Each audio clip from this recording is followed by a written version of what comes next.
Hey family, as we go into the book of Daniel, we're going to read about what is known as the Babylonian captivity.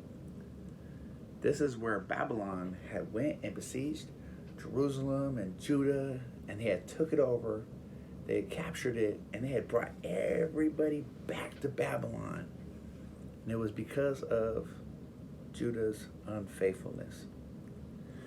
And when they get there, the King Nebuchadnezzar, he decides to take all the royal family, the nobility, the youth without blemish, the wise people, the people that had gifts and talents, and he takes them and he sets them apart. And he has them go through this like training school where they learn everything Babylonian. They learn the language, they learn how to think, they learn how to dress, and they even give them a portion to have them eat what the king eats so they can serve the king. It's like this hardcore training school to get them away from being Jewish and now being Babylonian in that mindset, because now they are at Babylon. But Daniel, one of those people, Daniel, we'll see how faithful he was to God. You see, as the king was trying to make everybody like that, and there's certain things he could not control. He could control one thing. Well, at least he tried and it worked. It was what he ate.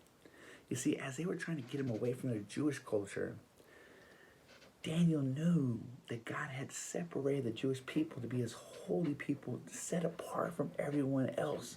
And so he couldn't lose the identity. He wanted to be faithful because it was tied up to their faithfulness in God, is them being what God had created and called them to be. And so he goes to the guard in chapter 1 of Daniel, verse 8, and says, "But Daniel resolved that he would not defile himself with the king's food or with the wine he drank. Therefore he asked the chief of eunuchs to allow him not to defile himself." And basically went up to him and said, "Hey, look, check this out.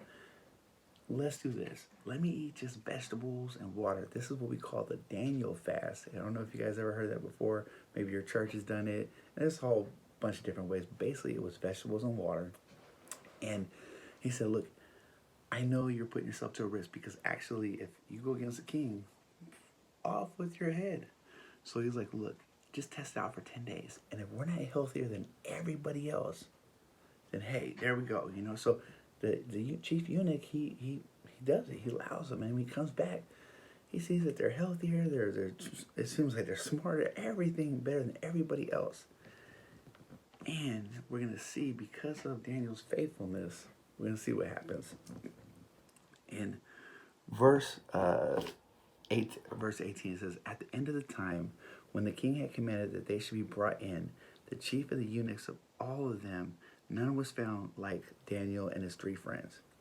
Therefore they stood before the king, and in matter of wisdom and understanding about the king inquired of them. He found them 10 times, not just smarter or wiser, but 10 times more than all the magicians and the enchanters and all that were in the kingdom. And Daniel was there until the first year of King Cyrus." So he's saying that God had blessed them for his faithfulness, that they stood out, that they were shown favor amongst everybody else. They were set apart.